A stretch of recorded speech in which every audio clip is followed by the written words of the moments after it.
الحمد لله نحمده ونستعينه ونستغفره ونؤمن به ونتوكل عليه ونعوذ بالله من شرور أنفسنا ومن سيئات أعمالنا ونعوذ بالله من شرور أنفسنا ومن سيئات أعمالنا من يهده الله فلا مضل له ومن يضلله فلا هادي له وأشهد أن لا إله إلا الله وحده وأشهد أن سيدنا وحبيبنا ومولانا محمدًا عبده ورسوله. أما بعد، أعوذ بالله من الشيطان الرجيم. بسم الله الرحمن الرحيم. من عمل صالحا من ذكر أو أنثى وهو مؤمن فلنحيينه حياة طيبة ولنجزينهم أجرهم بأحسن ما كانوا يعملون. وقال سبحانه وتعالى: إن الله وملائكته يصلون على النبي يا أيها الذين آمنوا صلوا عليه وسلموا تسليما. اللهم صل على سيدنا وشفيعنا وحبيبنا ومولانا محمد وعلى آله وصحبه أجمعين.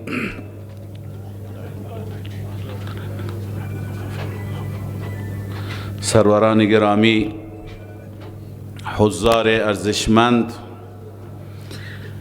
قبل از هر چیزی این عید سعید را و عید بزرگ مسلمانان را خدمت یکایک شما عزیزان مؤمنان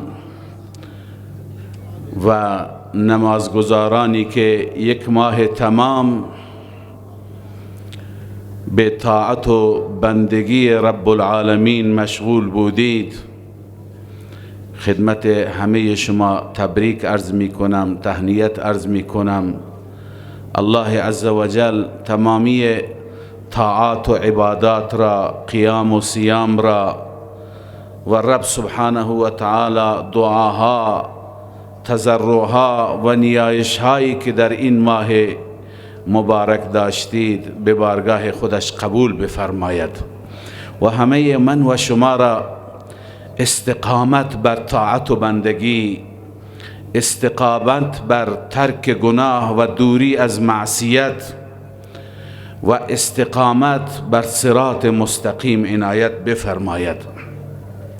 عزیزان، وقتی که احکام الله عزوجل را بررسی میکنیم، مطالعه میکنیم، احکام مختلفی که در ماهای مختلفی هست، در موقعیت‌های مختلفی هست، موقعیت‌های زمانی و مکانی، بسیاری از موقعیت‌ها زمانی هستند، مثل همین ماه مبارک رمضان که در سال یک بار می آید، مثل روز جمعه که هر هفته یک بار می آید، مثل نیمه شب و عبادت در نیمه شب که هر روز یک بار تکرار میشه، مثل حج که در سال یک بار می آید و هم حج موقعیت زمانی هست و هم مکانی، اما در مکان خاصی باید اون مراسم را انجام داد. از مجموعه این احکام به این نتیجه می رسیم، همان گونه که شاعر غالبا مولانا رومی می فرماید: رحمت خدا بها نمی جوید، بهانه می جوید.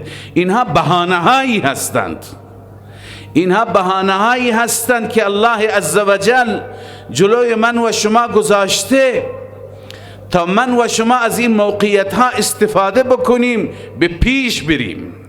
به قرب خدای عزوجل بیشتر برسیم، به بهشت نزدیکتر بشیم، درجات ما، مراتب ما انشاءالله پیش خدای تعالی بالاتر بره. لذا اینها بهانه ها هستند که الله عزوجل برای اینکه به بندگانش امتیاز بده. او که الرحمن الرحیم هست، او که ارحم الراحمین هست، اون که این همه صفات جمال و صفات زیبا در قرآن کریم دارد، به خاطر همین که فرصت ها برای ما ایجاد می فرماید، موقعیت ها را برای ما به وجود می آورد تا اینکه ما بیشتر به قربش برسیم، ما به پیش بریم، ما پیشرفت داشته باشیم از نظر معنوی، از نظر امتیاز، از نظر درجه. لذا اینکه لیلة القدر خیر من 1000 شهر، یک شب شما شب را احیا می کنید به اندازه 1000 ماه، به اندازه 83 سال و اندی به شما اجر میرسه. خب اینا بهانه ها هست. خدا می خواهد که به ما امتیازاتی عنایت بفرماید. اما عزیزان، من امروز میخوام این نکته را عرض بکنم که این امتیازات منحصر به ماه مبارک رمضان نیست، فقط در ماه مبارک رمضان نیست.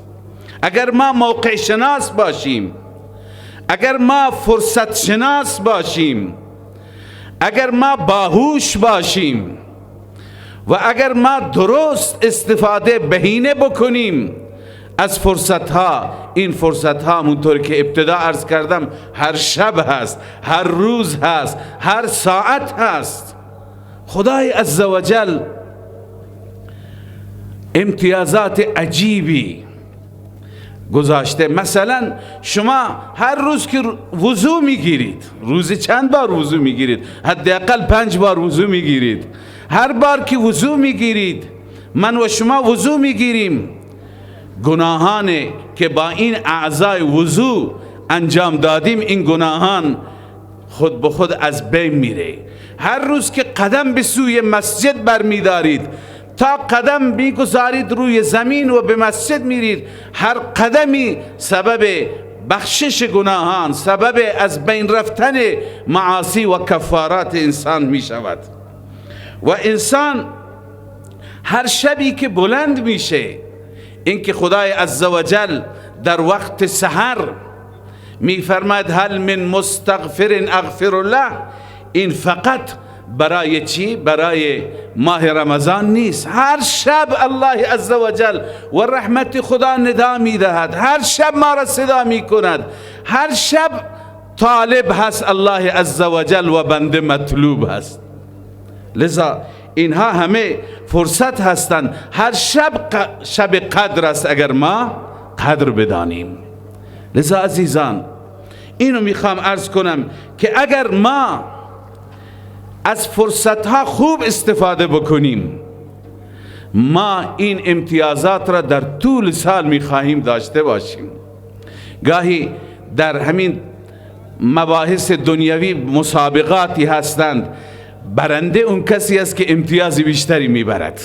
این مسئله شما خوب میدونید. لذا در جهان آخرت برنده اون کسی است که امتیازات بالاتری کسب میکند، بیشتر امتیاز حاصل میکند.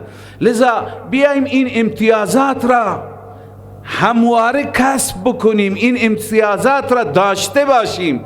مثلا رسول الله صلی الله علیه و سلم میفرماید، من در بعضی از ابعاد خیلی زیاد هستم، بعضی نکات را اشاره میکنم. رسول اکرم صلی الله علیه و سلم میفرماید انا و کافل الیتیم کهاتین، 2 انگشت خودشون را اشاره فرمودن و فرمودن که من و کسی که یتیمی را تحت تکفل دارد، یتیمی را سرپرستی می کند و هزینه های یتیمی را تقبل می کند، هزینه لباس، هزینه درس، هزینه کیف و کفش ماهانه بر اساس شرایط امروز، هزینه خوراکی ها، این کسی که یتیمی را تحت تکفل می کند من و او در روز قیامت در کنار هم هستیم. یعنی این جایگاهش به اندازه ای هست که این در کنار رسول الله جای دارد. چه اندازه ما از این امتیازاتی که در حدیث شریف اعلام شده، در آیات الهی بیان شده، چه اندازه ما از این امتیازات استفاده می کنیم. لذا عزیزان، بعد از ماه مبارک رمضان هم حریص باشیم بر خیر، هم حریص باشیم بر تمامی اعمالی که ما بالاخره می توانیم با اونها قرب خدای عزوجل را حاصل بکنیم. و من یه حدیثی میخوانم، شاید خلاصه صحبت امروز به همین حدیث اکتفا بشه، که در این حدیث به 7 نفر امتیاز داده شده. البته این امتیاز یکی هست اما نفرات زیاد هستند. رسول اکرم صلی الله علیه و سلم می فرماید 7 یظلهم الله فی ظله یوم لا ظل الا ظله. 7 نفر هستند، 7 نفر هستند که خدای عزوجل اونها را در زیر سایه رحمت، در زیر سایه لطف خودش و عنایت ویژه خودش الله تعالی جای میده. اون روزی که هیچ سایه‌ای نیست، اون روزی که در روایت های دیگه می آید بندگان غرق هستند، غرق عرق هستند، غرق مصیبت ها هستند، غرق گناهان خودشون هستند. بسیاری هستند که تا شتالنگ پا غرق هستند، بسیاری هستند که تا زانو، بسیاری آن حضرت فرمودند تا کمر، و بسیاری تا گردن، و بسیاری تمام بدنشون و تمام وجودشون غرق هست. لذا چنان روز سختی است که الله بهتر میداند. رسول الله صلی الله علیه و سلم فرمودند در اون روز سخت 7 نفر هستند که صاحب امتیازند، 7 نفر هستند که اینها ویژه هستند، 7 نفر هستند که اینها میتونن زیر سایه عرش الهی و زیر عنایات خاص و ویژه پروردگار جای داشته باشند. اولین نفر الامام العادل، اون پادشاهی، اون حاکمی، اون کسی، اون راعی که واقعا عدالت را پیش میگیرد، ظلم در مرامش نیست، در برنامهش عدالت هست، انصاف هست، مساوات هست. بالاخره هر پادشاهی که واقعا اون حق ملت را، هم حق خدا را و حق ملت را آنگونه که حقش هست رعایت بکند، این جز اونها هست. و دوم، خوب توجه بفرمایید، دوم در رابطه با جوانان هست. اون جوانی که شاب نشأ فی عبادت الله، اون جوانی که جوانی خودش را در راه طاعت و بندگی، در راه عبادت سپری می کند. خوشا به حال اون جوانی که اینقدر بر نفس خودش غلبه دارد و اینقدر واقعا قهرمان است. این جوان قهرمان واقعی هست. رسول اکرم صلی الله علیه وسلم فرمود قهرمان اون نیست که دیگری را در کشتی میخواباند. قهرمان و پهلوان اونه که بر نفسش غالب هست، میتواند نفس را که نفس اماره بار بار امر میکند به گناه، بار بار امر میکند به غفلت، بار بار به معصیت، میتواند این را مهار بکند، میتواند افسار او را به دست داشته باشد، میتواند او را تابع قرار بدهد.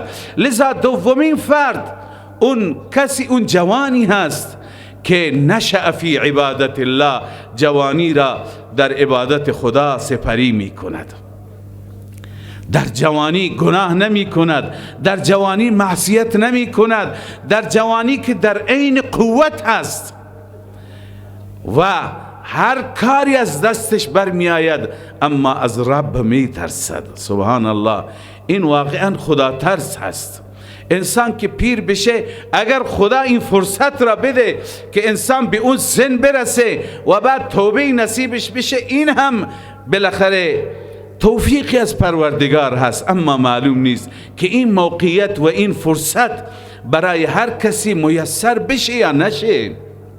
لذا این جوان، این کسی که 4 روز زندگی را به این صورت سپری می کند، بسیاری از جوانها وقتی که به اونها گفته میشه که نکنید این همه غفلت و خدا فراموشی، میگه دنیا 2 روزه و به همین خاطر نکنیم که دنیا 2 روزه. اگر دنیا دائمی و ابدی بود خب انسان هر راهی را انتخاب میکرد. چون 2 روزه، چرا برای لذت این 2 روز، برای اینکه 2 روز خوشگذرانی بکنیم اون زندگی ابدی و همیشگی را خراب بکنیم؟ لذا این را رسول الله فرمود این 2مین نفری هست. و 3مین نفر رجل قلبه معلق فی المساجد، اون انسانی که قلبش آویزان است به مسجد، هی به فکر مسجد که مؤذن اذان میگوید لبیک بگوید به ندای پروردگارش. این انسانی که با مسجد سر و کار دارد، این انسانی که به مسجد رفت و آمد دارد و این انسانی که بیشتر به مسجد می اندیشد، این را می توانیم بر اساس آیه قرآن کریم گواهی بدیم که مؤمن واقعی هست. انما یعمر مساجد الله من آمن بالله والیوم الاخر. مساجد الهی را آباد می کنند. تعمیر یک معنیش آبادی هست، حضور فیزیکی هست، حضور برای عبادت هست. مساجد الهی را آباد می کنند و حضور فعال دارن مؤمنین، من آمن بالله. لذا عزیزان فقط در ماه رمضان نباشه، همیشه اگر ما مساجد را با حضورمون آباد داشته باشیم، محفل مسجد را و جماعت مسجد را گرم داشته باشیم، همینطور که در رمضان ها گاهی جا نبود در همه ماها جای نباشد، این دلیل ایمان خواهد بود. خدای عزوجل ما را وابسته مسجد بکند. لذا رسول الله فرمود 3مین فردی هست که با مسجد دلش مرتبطه. و 4مین فرمود رجلان تحابا فی الله اجتمعا علیه و تفرق علیه. 2 نفری که محبتشون به خاطر خداست، 2 نفری که با همدیگه ارتباط دارند، انگیزه ارتباطشون الله عزوجل هست. بسیاری با هم ارتباط دارن به خاطر شغل، به خاطر کارشون، به خاطر محلهشون، به خاطر یک سری مشترکات دیگری که دارن، اشتراکات فامیلی، اشتراکات کاری و اشتراکات حزبی. اما این 2 نفر با هم ارتباط دارن به خاطر الله عزوجل. و یک نکته هم خدمت جوانان عرض بکنم که اگر میخواهند بعد از رمضان همون وضعیت قبل از رمضان باقی بماند، اون وضعیت رمضان، ماه رمضان باقی میماند، بعد از رمضان ارتباط با کسانی داشته باشند که اونها با الله ارتباط دارند. عرض کردم که 4مین نفر 2 تا جوان هستند که رابطهشون، یا 2 مسلمان هستند که رابطهشون بر اساس دین هست، به خاطر خدا هست، به خاطر محبتشون به خاطر خدا هست. با هم دیگه اگر ملاقات میکنن هم به خاطر خدا، نه به خاطر مسائل دیگه، نه به خاطر دود، نه به خاطر یه سری وعده هایی که در اونها معصیت هست، نافرمانی خداست.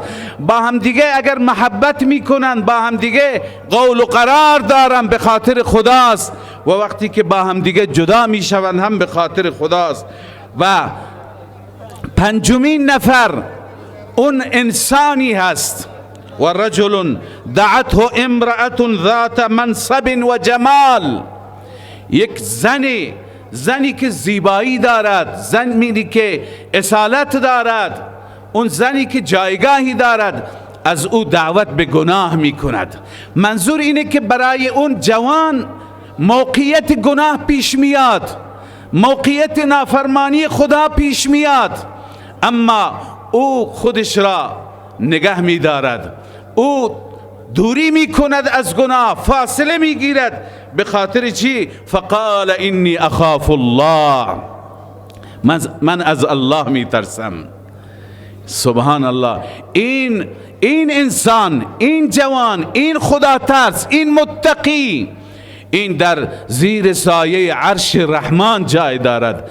عزیزان، جوانان، بالاخره در طول سال موقعیت های گناه پیش می آید. کاسب ها، تجار، موقعیت گناه. یکی از موقعیت های گناه معاملات ربوی هست، یکی از موقعیت های گناه کلاهبرداری هست، یکی از موقعیت های گناه گرانفروشی هست، احتکار هست، فقط به فکر سود خود بودن هست و بقیه مسائل دیگر که موقعیت های گناه هستند.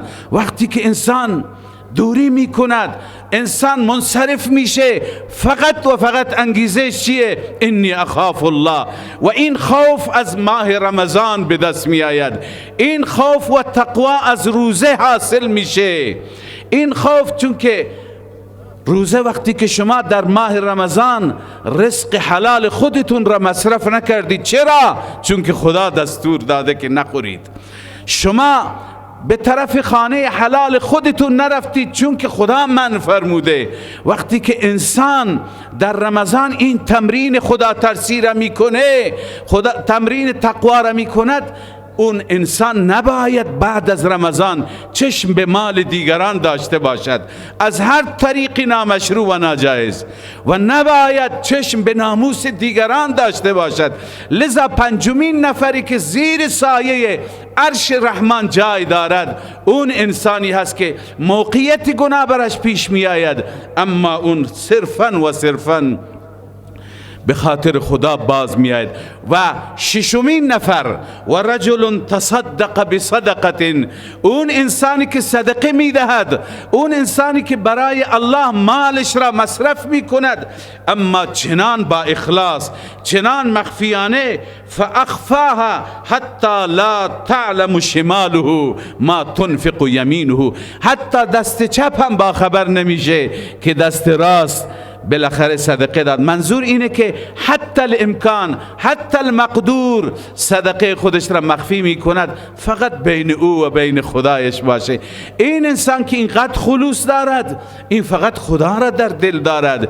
این انسان در اون روز بسیار بزرگ و روز خطیر که همه انسان ها غرق در گناهانشون هستند، این زیر سایه عرش رحمان، زیر عنایات ویژه پروردگار جای دارد. و آخرین نکته، شاید بعضی ها را برای ما مقدور نباشد، شاید همه بالاخره فرصت های دیگه داشته نباشند. مثلا پادشاه خب در کشور یک نفر است، الامام العادل، یا بالاخره بقیه فرصت ها، بعضی از فرصت ها مثل صدقه و صدقه دادن برای همه فراهم نشود. اما آخرین نکته ای هست که همه ما میتونیم بالاخره داشته باشیم، و رجل ذکر الله خالیا ففاضت عیناه، اون انسانی که الله عزوجل را به تنهایی یاد می کند، در خلوت یاد می کند،